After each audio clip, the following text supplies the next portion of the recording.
الحمد للہ رب العالمین والصلاة والسلام علی خاتم النبیین اما بعد فاعوذ باللہ من الشیطان الرجیم بسم اللہ الرحمن الرحیم۔ بادشاہ کی سڑی ہوئی لاش، یہ مضمون غیبت کی تباہ کاریاں صفحہ 163 تا 178 سے لیا گیا ہے۔ دعائے عطار: یا اللہ پاک، جو کوئی 17 صفحات کا رسالہ بادشاہ کی سڑی ہوئی لاش پڑھ یا سن لے، اس کے سارے گناہ معاف فرما اور اسے اپنا مقبول بندہ بنا کر بے حساب مغفرت سے نواز دے، آمین بجاہ النبی الامین صلی اللہ علیہ وآلہ وسلم۔ درود شریف کی فضیلت حضرت علامہ مجد الدین فیروز آبادی رحمۃ اللہ علیہ سے منقول ہے، جب کسی مجلس میں یعنی لوگوں میں بیٹھو اور کہو بسم اللہ الرحمن الرحیم وصلی اللہ علی محمد، تو اللہ پاک تم پر ایک فرشتہ مقرر فرما دے گا جو تم کو غیبت سے باز رکھے گا۔ اور جب مجلس سے اٹھو تو کہو بسم اللہ الرحمن الرحیم وصلی اللہ علی محمد، تو فرشتہ لوگوں کو تمہاری غیبت کرنے سے باز رکھے گا۔ صلو علی الحبیب صلی اللہ علی محمد۔ غیبت نیکیوں کو جلا دیتی ہے۔ آہ ہمارے معاشرے کی بربادی، افسوس، 100 کروڑ افسوس۔ غیبت کرنے اور سننے کی عادت نے ہر طرف تباہی مچا رکھی ہے۔ منقول ہے، آگ بھی خشک لکڑیوں کو اتنی جلدی نہیں جلاتی جتنی جلدی غیبت بندے کی نیکیوں کو جلا کر رکھ دیتی ہے۔ میری نیکیاں کہاں گئیں اے عاشقان رسول؟ غیبت کی تباہ کاریوں میں سے یہ بھی ہے کہ اس کی وجہ سے نیکیاں ضائع ہو جاتی ہیں، جیسا کہ اللہ پاک کی عطا سے غیب کی خبریں دینے والے پیارے پیارے آقا صلی اللہ علیہ وآلہ وسلم نے ارشاد فرمایا، بے شک قیامت کے روز انسان کے پاس اس کا کھلا ہوا نامہ اعمال لایا جائے گا۔ وہ کہے گا، میں نے جو فلاں فلاں نیکیاں کی تھیں وہ کہاں گئیں؟ کہا جائے گا، تو نے جو غیبتیں کی تھیں اس وجہ سے مٹا دی گئی ہیں۔ قیامت میں ایک ایک لفظ کا حساب ہوگا۔ پیارے پیارے اسلامی بھائیوں، آہ بروز قیامت ایک ایک لفظ کا حساب ہوگا۔ غور کیجئے، اس فانی دنیا میں عمر عزیز کے 4 دن گزارنے کے بعد ہمیں اندھیری قبر میں اتار دیا جائے گا، پھر اس کی وحشت آمیز تنہائیوں میں نہ جانے کتنا عرصہ ہمارا قیام ہوگا۔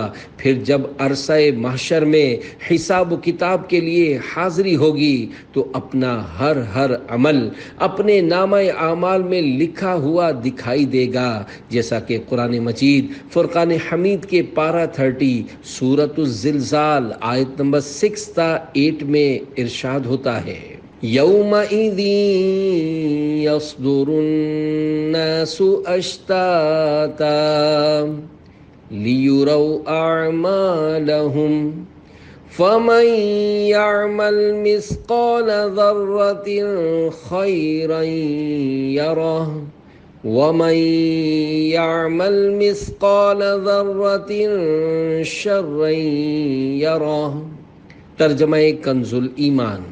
اس دن لوگ اپنے رب کی طرف پھریں گے کئی راہ ہو کر تاکہ اپنا کیا دکھائے جائیں، تو جو ایک ذرہ بھر بھلائی کرے اسے دیکھے گا اور جو ایک ذرہ بھر برائی کرے اسے دیکھے گا۔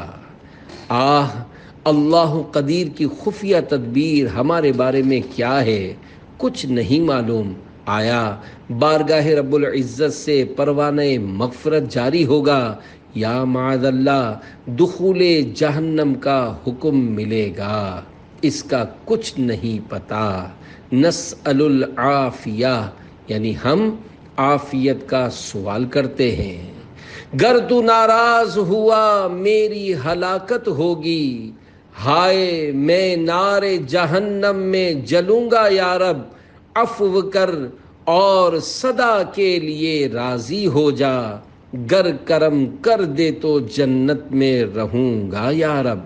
صلو علی الحبیب صلی اللہ علی محمد، توبو الی اللہ استغفر اللہ، صلو علی الحبیب صلی اللہ علی محمد۔ جس کی غیبت کی جائے وہ فائدے میں۔ جب آپ کو معلوم ہو کہ میری غیبت کی گئی ہے تو سیخ پا ہونے یعنی غصے میں آ جانے کے بجائے صبر و تحمل سے کام لیجئے، اور یوں بھی نقصان اسی کا ہوتا ہے جس نے غیبت کی۔ جس کی غیبت کی گئی وہ تو فائدے ہی میں رہتا ہے۔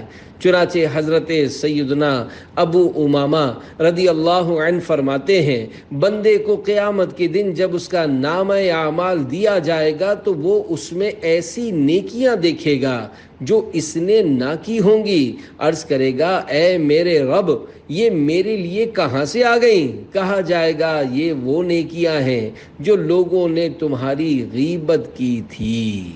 میری ماں میری نیکیوں کی زیادہ حقدار ہے۔ حضرت سیدنا عبداللہ بن مبارک رحمۃ اللہ علیہ کے سامنے کسی نے غیبت کا تذکرہ کیا تو فرمایا، اگر میں کسی کی غیبت کرنا درست جانتا تو اپنی ماں کی غیبت کرتا، کیونکہ میری نیکیوں کی سب سے زیادہ حقدار وہی ہے۔ ماں کے پورے حقوق ادا نہیں کیے جا سکتے۔ پیارے پیارے اسلامی بھائیوں، دل کو چوٹ لگانے کے لیے اس حکایت میں عبرت کے کافی مدنی پھول ہیں۔ گویا فرما رہے ہیں کہ نیکیاں چونکہ انمول ہیں اور ماں کے حقوق سے بھی سبکدوشی ممکن نہیں، لہذا اگر نیکیاں کسی کو دینی ہی ہوں تو انسان اپنی ماں ہی کو کیوں نہ دے دے۔ اس حکایت سے ماں کی اہمیت کا بھی پتہ چلتا ہے۔ بہرحال غیبت میں کوئی بھلائی نہیں، اس میں رسوائی ہی رسوائی ہے۔ اے پیارے خدا از پے سلطان مدینہ، غیبت کی نحوست سے میری جان چھڑا دے، آدھے گناہ معاف۔ حضرت سیدنا عطا خراسانی رحمۃ اللہ علیہ فرماتے ہیں، اگر کوئی آپ کی غیبت کرے تو پریشان نہ ہو، غیبت کرنے والا نادانستہ طور پر آپ ہی کے ساتھ بھلائی کر رہا ہے۔ ہمیں یہ بات پہنچی ہے کہ جس کی ایک بار غیبت کی جائے اس کے نصف یعنی آدھے گناہ معاف ہو جاتے ہیں۔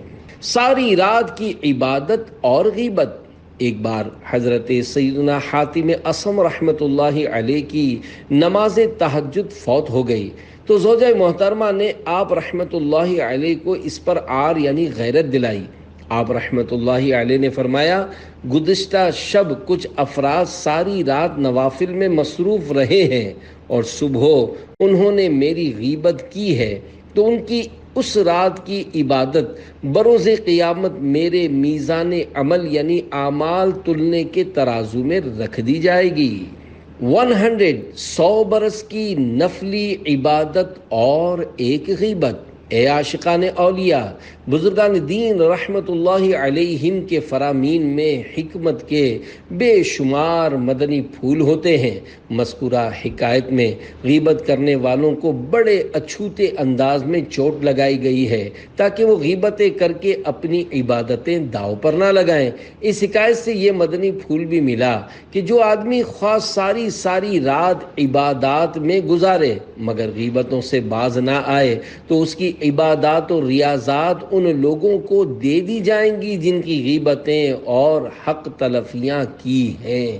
سچ پوچھو تو 100 برس کی نفلی عبادت کے مقابلے میں صرف ایک بار کی غیبت زیادہ خطرناک ہے، کیونکہ اگر کوئی شخص زندگی میں کبھی بھی نفلی عبادت نہیں کرے گا تب بھی قیامت میں اس پر اس کی گرفت یعنی پکڑ نہیں ہے، جبکہ غیبت میں رب العزت کی معصیت یعنی نافرمانی اور ثواب آخرت کی اضاعت یعنی ضائع ہونا اور ہلاکت ہے۔ دنیا کی ساری دولت کا ہاتھ سے جاتے رہنا اگرچہ نفس پر گراں بار ہے مگر حقیقت میں بہت چھوٹا نقصان ہے، اور قیامت میں ایک نیکی بھی اگر کسی کو حق تلفی کے عوض دینی پڑ گئی تو خدا کی قسم یہ بہت بڑا نقصان ہے۔ میزاں پہ سب کھڑے ہیں، اعمال تل رہے ہیں، رکھ لو بھرم خدا را عطار قادری کا۔ حاجت روائی اور بیمار پرسی کی فضیلت۔ پیارے پیارے اسلامی بھائیوں، غیبت کی بد خصلت سے جان چھڑائیے، نیکیاں بچائیے بلکہ خوب بڑھائیے، نیکیاں بڑھانے کے مکی مدنی نسخے اپنائیے اور جنت الفردوس کے حقدار بن جائیے۔ سبحان اللہ، کتنے خوش نصیب ہیں وہ اسلامی بھائی اور اسلامی بہنیں جو اپنی زبان کو نیکی کی دعوت، سنت و بھرے بیان اور ذکر و درود میں لگائے رکھتے ہیں۔ مسلمان کی حاجت روائی کرنا کار ثواب ہے، نیز بیمار یا پریشان مسلمان کو تسلی دینا بھی زبان کا عظیم الشان استعمال ہے۔ چنانچہ حضرت عبداللہ ابن عمر رضی اللہ عنہما اور حضرت ابو ہریرہ رضی اللہ عنہ سے روایت ہے، دونوں فرماتے ہیں جو اپنے کسی مسلمان بھائی کی حاجت روائی کے لیے جاتا ہے، اللہ پاک اس پر 75,000 ملائکہ کے ذریعے سایہ فرماتا ہے اور وہ فرشتے اس کے لیے دعا کرتے ہیں اور وہ فارغ ہونے تک رحمت میں غوطہ زن رہتا ہے، اور جب وہ اس کام سے فارغ ہو جاتا ہے تو اللہ پاک اس کے لیے ایک حج اور ایک عمرے کا ثواب لکھتا ہے، اور جس نے مریض کی عیادت کی اللہ پاک اس پر 75,000 ملائکہ کے ذریعے سایہ فرمائے گا، اور گھر واپس آنے تک اس کے ہر قدم اٹھانے پر اس کے لیے ایک نیکی لکھی جائے گی، اور اس کے ہر قدم رکھنے پر اس کا ایک گناہ مٹا دیا جائے گا اور ایک درجہ بلند کیا جائے گا۔ جب وہ مریض کے ساتھ بیٹھے گا تو رحمت اسے ڈھانپ لے گی، اور اپنے گھر واپس آنے تک رحمت اسے ڈھانپے رہے گی۔ جنت کے 2 جوڑے، جب کسی کا بچہ بیمار ہو جائے، کوئی بے روزگار یا قرض دار ہو جائے، حادثے کا شکار ہو جائے، چور یا ڈاکو مال لے کر فرار ہو جائے، کاروبار میں نقصان سے ہمکنار ہو جائے، کوئی چیز گم ہو جانے کے سبب بے قرار ہو جائے، الغرض کسی طرح کی بھی پریشانی سے دوچار ہو جائے، اس کی دل جوئی کے لیے زبان چلانا بہت بڑے ثواب کا کام ہے۔ چنانچہ حضرت سیدنا جابر رضی اللہ عنہ سے روایت ہے کہ اپنے رب سے ہم گناہ گاروں کو بخشوانے والے پیارے پیارے آقا صلی اللہ علیہ وآلہ وسلم نے ارشاد فرمایا، جو کسی غمزدہ شخص سے تعزیت کرے گا اللہ پاک اسے تقوی کا لباس پہنائے گا اور روحوں کے درمیان اس کی روح پر رحمت فرمائے گا، اور جو کسی مصیبت زدہ سے تعزیت کرے گا اللہ پاک اسے جنت کے جوڑوں میں سے 2 ایسے جوڑے پہنائے گا جن کی قیمت ساری دنیا بھی نہیں ہو سکتی۔ یا خدا صدقہ نبی کا بخش مجھ کو بے حساب، نزع و قبر و حشر میں مجھ کو نہ دینا کچھ عذاب۔ صلو علی الحبیب صلی اللہ علی محمد، توبو الی اللہ استغفر اللہ، صلو علی الحبیب صلی اللہ علی محمد۔ غیبت سننا بھی حرام ہے۔ اللہ پاک کے پیارے پیارے آخری نبی مکی مدنی محمد عربی صلی اللہ علیہ وآلہ وسلم نے گانا گانے اور گانا سننے سے، اور غیبت کرنے اور غیبت سننے سے، اور چغلی کرنے اور چغلی سننے سے منع فرمایا۔ حضرت علامہ عبدالرؤف مناوی رحمۃ اللہ علیہ فرماتے ہیں، غیبت سننے والا بھی غیبت کرنے والوں میں سے ایک ہوتا ہے۔ غیبت میں شرکت کے تمام انداز گناہ ہیں۔ غیبت سننے پر خوش ہونا اور اس کی طرف توجہ سے کان لگانا، دلچسپی لیتے ہوئے ہاں ہوں ہیں جی وغیرہ آوازیں نکالنا بھی غیبت ہے۔ غیبت سننے والے کی اس حرکت سے غیبت کرنے والے کو مزید تقویت ملتی ہے اور وہ مزید بڑھ چڑھ کر غیبت کرتا ہے۔ اسی طرح غیبت سن کر خوشی اور تعجب کا اظہار بھی گناہ ہے۔ مثلا حیرت کے ساتھ کہنا، ارے یہ ایسا شخص ہے، میں تو اس کو اچھا آدمی سمجھتا تھا۔ دلچسپی کے ساتھ غیبت سننے، تعجب کا اظہار کرنے، ہاں میں ہاں ملانے کے انداز میں سر ہلانے وغیرہ میں غیبت کرنے والے کی پذیرائی اور حوصلہ افزائی کا سامان ہے، بلکہ ایسے موقع پر بلا اجازت شرعی خاموش رہنے والا بھی غیبت میں شریک ہی مانا جائے گا۔ بادشاہ کی سڑی ہوئی لاش۔ ایک مرتبہ کچھ لوگوں نے حضرت میمون رحمۃ اللہ علیہ کے سامنے ایک بادشاہ کی برائیاں بیان کرنا شروع کر دیں۔ آپ رحمۃ اللہ علیہ خاموشی سے سنتے رہے، خود اس کے بارے میں کوئی اچھی یا بری بات نہیں کی۔ جب رات سوئے تو خواب میں دیکھا کہ اسی بادشاہ کی سڑی ہوئی بدبودار لاش آپ رحمۃ اللہ علیہ کے سامنے رکھی ہے اور ایک آدمی کہہ رہا ہے اسے کھاؤ۔ فرمایا میں اسے کیوں کھاؤں؟ اس نے جواب دیا اس لیے کہ تمہارے سامنے اس بادشاہ کی غیبت کی گئی تھی۔ فرمایا مگر میں نے تو اس کے بارے میں کوئی اچھا یا برا کلام نہیں کیا۔ جواب ملا لیکن تم اس کی غیبت سننے پر رضا مند تھے۔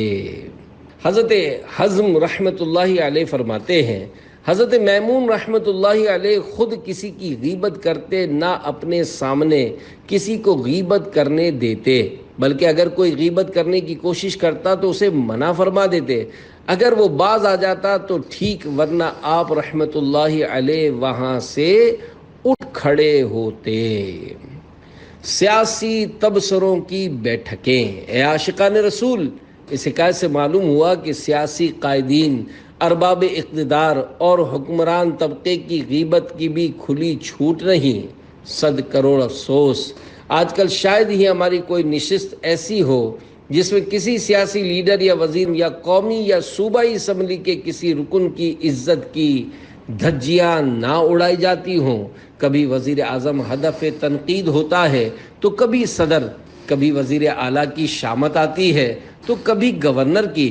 مختلف لوگوں کے متعلق نام بنام زوردار منفی یعنی نیگیٹو بحثیں کی جاتی ہیں، جی بھر کر کیچڑ اچھالا جاتا اور ایک سے ایک برے نام رکھے جاتے۔ غور سے سنیے، رب کائنات پارہ 26 سورۃ الحجرات آیت نمبر 11 میں ارشاد فرماتا ہے وَلَا تَنَابَزُوا بِالْأَلْقَابِ، ترجمہ کنز ایمان، اور ایک دوسرے کے برے نام نہ رکھو۔ فرشتے لعنت کرتے ہیں۔ عاشقان رسول کی مدنی تحریک دعوت اسلامی کے مکتبۃ المدینہ کی کتاب آنسوؤں کا دریا صفحہ 246 تا 247 پر یہ حدیث پاک لکھی ہے۔ حضرت سعید بن عامر رضی اللہ عنہ سے روایت ہے کہ نور کے پیکر تمام نبیوں کے سرور صلی اللہ علیہ وآلہ وسلم کا ارشاد حقیقت بنیاد ہے، جس نے کسی مسلمان کو اس کے نام کے علاوہ کسی لفظ یعنی برے نام سے پکارا، اس پر ملائکہ یعنی فرشتے لعنت بھیجتے ہیں۔ اخباری خبروں کا حال بے حال، من چلے نوجوانوں کی اکثر منڈلیوں، ٹولیوں اور بڑے بوڑھوں کی کثیر بیٹھکوں میں حکمران اور سیاسی لیڈروں کے بارے میں غیبت، تہمتوں، بدگمانیوں، عیب دریوں کا وہ منحوس سلسلہ چلتا ہے کہ الامان والحفیظ۔ پھر ستم بالائے ستم یہ کہ دلیل بھی کسی کے پاس کچھ نہیں ہوتی۔ شاید کوئی کہے کہ کیوں نہیں، ہم نے فلاں اخبار میں پڑھا تھا۔ اب بالفرض وہ اخبار فلمی اداکاراؤں کی فحش اداؤں کی تصویروں سے بھرپور اشتہاروں، گندی حرکتوں کے جذبات بھڑکانے والی سیکس اپیلنگ خبروں، چھپ کر گناہ کرنے والوں کی بلا ضرورت شرعی آبرو ریزیوں، حکمرانوں، سیاستدانوں اور معاشرے کے ہر طبقے کے مسلمانوں کی تذلیلوں، تہمتوں اور الزام تراشیوں اور مرے ہوئے مسلمانوں تک کی غیبتوں سے بھرپور رہتا ہو، تو میرے خیال میں اگر کوئی ولی اللہ بھی غیبتوں اور گناہوں بھری خبروں سے بھرپور اور بے پردہ عورتوں کی تصویروں سے معمور ایسا اخبار پڑھنے میں مشغول ہو تو شاید اپنی ولایت نہ بچا پائے۔ برائیوں سے سرشار کسی ایسے اخبار میں چھپی ہوئی عیب دریوں اور غیبتوں بھری خبر کو دلیل کیسے بنایا جا سکتا ہے؟ اگر خبر سچی بھی تھی تب بھی بلا مصلحت شرعی کسی مسلمان کی برائی چھاپنے اور بیان کرنے اور اس طرح کی گناہوں بھری خبر بلا اجازت شرعی پڑھنے کی شریعت نے کب اجازت دی ہے؟ اسی کو تو اسلام نے عیب دری اور غیبت قرار دے کر اس کی بھرپور انداز میں حوصلہ شکنی فرمائی ہے۔ کتوں کی طرح کاٹتے اور نوچتے ہوں گے۔ بہرحال ایسی صحبتوں اور بیٹھکوں کو ترک کرنا ضروری ہے جن میں گناہوں بھری بحثیں چھڑتی، حالات حاضرہ پر فضول تبصرے ہوتے، مسلمانوں کی عزتیں پامال ہوتی اور خوب غیبتیں کی جاتی ہیں۔ عاشقان رسول کی مدنی تحریک دعوت اسلامی کے مکتبۃ المدینہ کی کتاب آنسوؤں کا دریا صفحہ 253 پر ہے۔ ایک بزرگ رحمت اللہ علیہ فرماتے ہیں کہ جب قیامت کا دن آئے گا تو اللہ پاک کی نافرمانی کے لیے مل کر بیٹھنے والے اور گناہوں پر ایک دوسرے کی مدد کرنے والے جمع ہوں گے، پھر وہ گھٹنوں کے بل کھڑے ہوں گے اور ایک دوسروں کو کتوں کی طرح کاٹتے اور نوچتے ہوں گے۔ یہ وہ بد نصیب ہوں گے جو بغیر توبہ کیے دنیا سے رخصت ہوئے ہوں گے۔ میں فالتو باتوں سے رہوں دور ہمیشہ، چپ رہنے کا اللہ سلیقہ تو سکھا دے۔ دعائے قنوت پڑھنے والے اپنا وعدہ نبھائیں۔ اے عاشقان اعلیٰ حضرت، بری صحبتوں سے بچنا بے حد ضروری ہے، ورنہ آخرت تباہ ہو سکتی ہے۔ میرے آقا اعلیٰ حضرت امام اہل سنت امام احمد رضا خان رحمت اللہ علیہ فرماتے ہیں، شریعت مطہرہ نے نماز میں کوئی ذکر ایسا نہیں رکھا ہے جس میں صرف زبان سے لفظ نکالے جائیں اور معنی مراد نہ ہوں۔ تو آپ کی یاد دہانی کے لیے عرض ہے کہ نماز وتر میں آپ یہ دعائے قنوت تو پڑھتے ہی ہوں گے جس میں ہے وَنَخْلَعُ وَنَتْرُكُ مَن يَفْجُرُكَ، یعنی یا اللہ ہم الگ کرتے ہیں اور چھوڑتے ہیں اس کو جو تیری نافرمانی کرے۔ اگر آج سے پہلے معنی معلوم نہیں تھے تو چلیے اب پتہ چل گیا، لہذا اپنے رب کریم سے کیے جانے والے روز روز کے اس وعدے کو اب عملی جامہ پہنا ہی دیجیے، اور نماز نہ پڑھنے والوں، گالیوں، بدگمانیوں، تہمتوں، غیبتوں، چغلیوں اور طرح طرح سے نافرمانیوں میں ملوث رہنے والوں، فاسقوں اور فاجروں کی بیٹھکوں اور ان کی صحبتوں سے توبہ کر لیجئے۔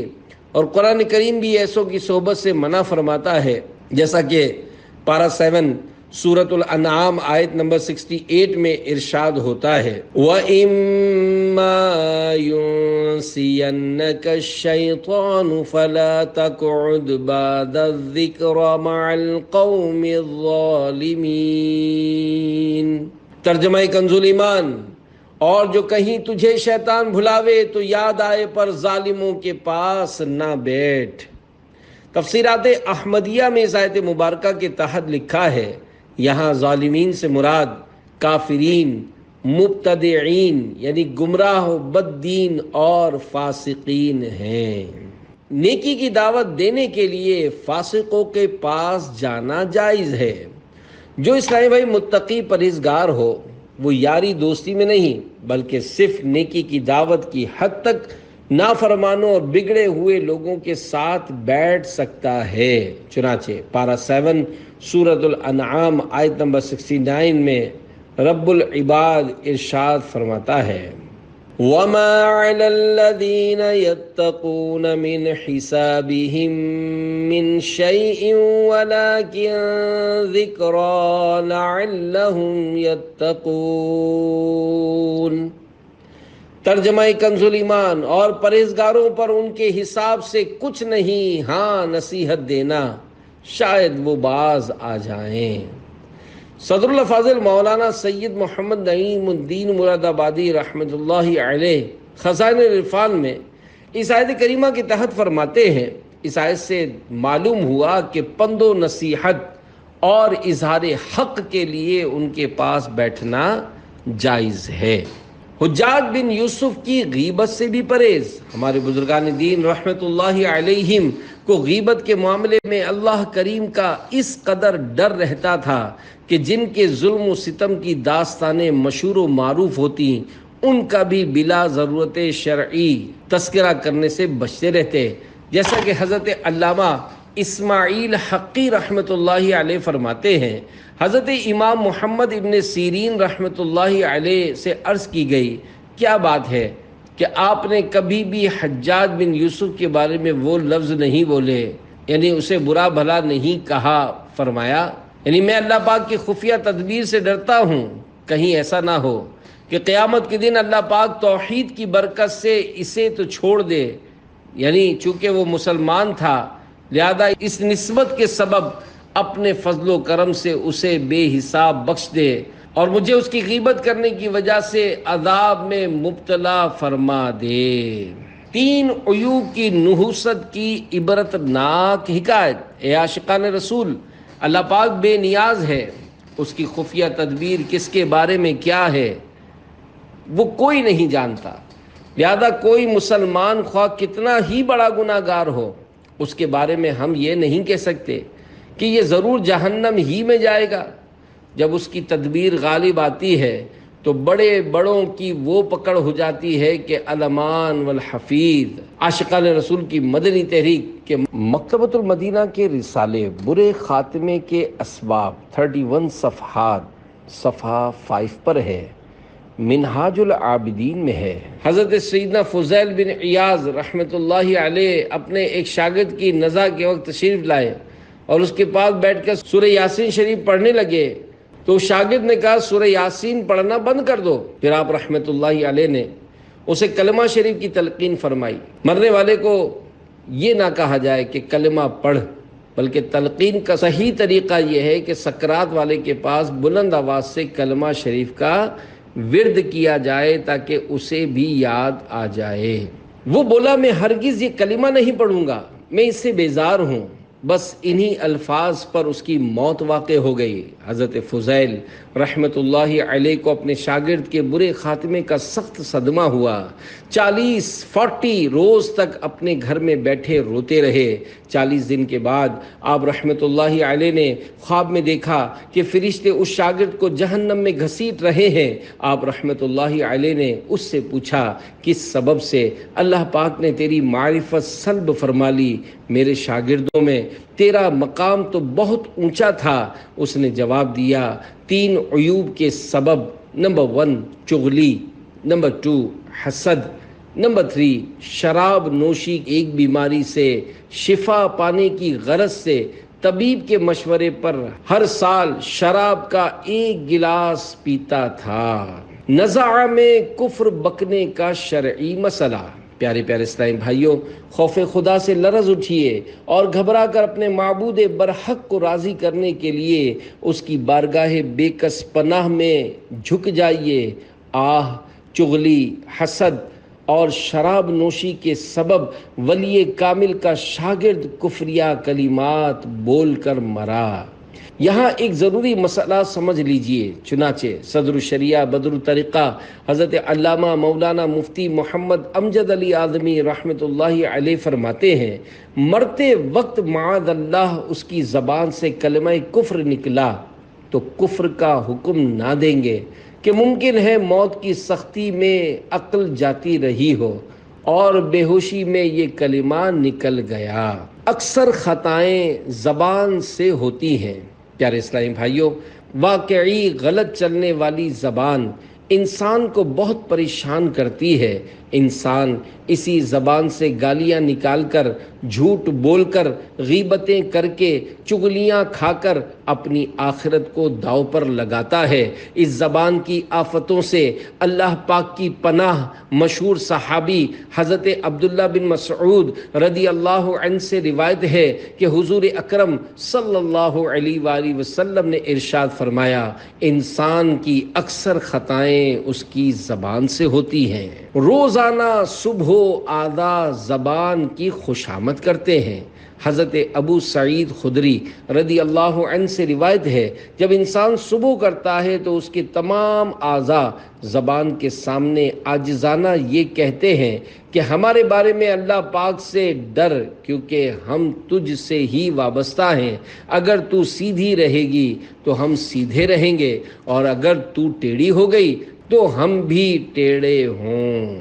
جو دل میں ہوتا ہے وہی زبان پر آتا ہے۔ مشہور مفسر قرآن حکیم الامت حضرت مفتی احمد یار خان رحمۃ اللہ علیہ اس حدیث پاک کے تحت فرماتے ہیں، نفع و نقصان، راحت و آرام، تکالیف و آلام میں اے زبان ہم تیرے ساتھ وابستہ ہیں، اگر تو خراب ہوگی ہماری شامت آ جاوے گی، تو درست ہوگی ہماری عزت ہوگی۔ خیال رہے زبان دل کی ترجمان ہے، اس کی اچھائی برائی دل کی اچھائی برائی کا پتہ دیتی ہے۔ زبان کی بے احتیاطی کی آفتیں، پیارے پیارے اسلامی بھائیو، واقعی زبان اگر ٹیڑھی چلتی ہے تو بعض اوقات فسادات برپا ہو جاتے ہیں۔ اسی زبان سے اگر مرد اپنی بیوی کو طلاق کہہ دے تو کئی صورتوں میں طلاق مغلظہ واقع ہو جاتی ہے۔ اسی زبان سے اگر کسی کو برا بھلا کہا اور اس کو طیش یعنی غصہ آ گیا تو بعض اوقات قتل و غارت گری تک نوبت پہنچ جاتی ہے۔ اسی زبان سے اگر کسی مسلمان کو بلا اجازت شرعی ڈانٹ دیا اور اس کی دل آزاری کر دی تو یقیناً اس میں گناہ گاری اور جہنم کی حقداری ہے۔ طبرانی شریف کی روایت میں ہے، سرکار مدینہ صلی اللہ علیہ وآلہ وسلم کا فرمان عبرت نشان ہے، جس نے بلا وجہ شرعی کسی مسلمان کو ایذا دی اس نے مجھے ایذا دی، اور جس نے مجھے ایذا دی اس نے اللہ پاک کو ایذا دی۔ ہمیشہ کی رضا و ناراضی، حضرت بلال بن حارث رضی اللہ عنہ روایت کرتے ہیں، سلطان دو جہان صلی اللہ علیہ وآلہ وسلم کا فرمان حقیقت نشان ہے، کوئی شخص اچھی بات بول دیتا ہے، اس کی انتہا نہیں جانتا، اور اس کی وجہ سے اس کے لیے اللہ پاک کی رضا اس دن تک کے لیے لکھی جاتی ہے جب وہ اس سے ملے گا۔ اور ایک آدمی بری بات بول دیتا ہے جس کی انتہا نہیں جانتا، اللہ پاک اس کی وجہ سے اپنی ناراضی اس دن تک لکھ دیتا ہے جب وہ اس سے ملے گا۔ پہلے تولو پھر منہ سے بولو، مشہور مفسر قرآن حکیم الامت حضرت مفتی احمد یار خان رحمۃ اللہ علیہ اس حدیث پاک کے تحت فرماتے ہیں، یعنی بعض اوقات آدمی کوئی بات ایسی بری بول دیتا ہے جس سے رب کریم ہمیشہ کے لیے ناراض ہو جاتا ہے، لہذا انسان کو چاہیے کہ بہت سوچ سمجھ کر بات کیا کرے۔ حضرت علقمہ رضی اللہ عنہ فرمایا کرتے تھے کہ مجھے بہت سی باتوں سے بلال ابن حارث رضی اللہ عنہ کی مذکورہ حدیث روک دیتی ہے، یعنی میں کچھ بولنا چاہتا ہوں کہ یہ حدیث سامنے آ جاتی ہے اور میں اس خوف سے خاموش ہو جاتا ہوں کہ کہیں ایسی بات منہ سے نہ نکل جائے جس کی وجہ سے اللہ کریم ہمیشہ کے لیے مجھ سے ناراض ہو جائے۔ قفل مدینہ لگانے ہی میں عافیت ہے، اے عاشقان رسول، بے سوچے سمجھے بول پڑنا بے حد خطرناک نتائج کا حامل ہو سکتا اور اللہ پاک کی ہمیشہ کی ناراضی کا باعث بن سکتا ہے۔ یقیناً زبان کا قفل مدینہ لگانے یعنی اپنے آپ کو غیر ضروری باتوں سے بچانے ہی میں عافیت ہے۔ خاموشی کی عادت ڈالنے کے لیے کچھ نہ کچھ گفتگو لکھ کر یا اشارے سے کر لیا کرنا بے حد مفید ہے، کیونکہ جو زیادہ بولتا ہے عموماً خطائیں بھی زیادہ کرتا ہے، راز بھی فاش کر ڈالتا ہے۔ غیبت و چغلی اور عیب جوئی جیسے گناہوں سے بچنا بھی ایسے شخص کے لیے بہت دشوار ہوتا ہے، بلکہ بک بک کا عادی بعض اوقات معاذ اللہ کفریات بھی بک ڈالتا ہے۔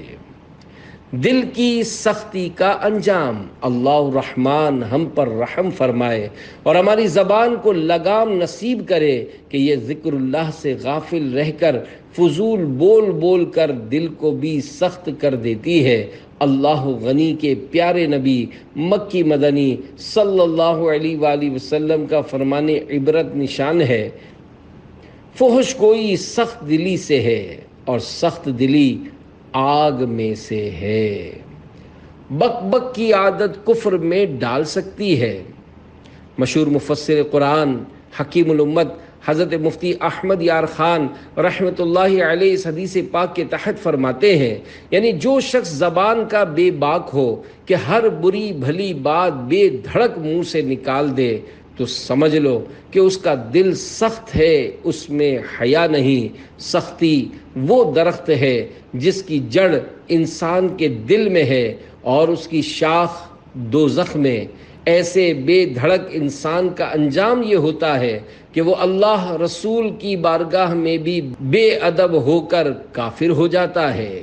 جی چاہتا ہے خوب گناہوں پہ میں روؤں، افسوس مگر دل کی قساوت نہیں جاتی۔ صلو علی الحبیب صلی اللہ علی محمد، توبوا الی اللہ، استغفر اللہ، صلو علی الحبیب صلی اللہ علی محمد۔ فرمانے امیر اہل سنت دامت برکاتہم العالیہ، جب بھی بولیں اچھا بولیں کہ میٹھے بول میں ایسا جادو ہے کہ نافرمان و باغی اطاعت گزار ہو جاتے ہیں۔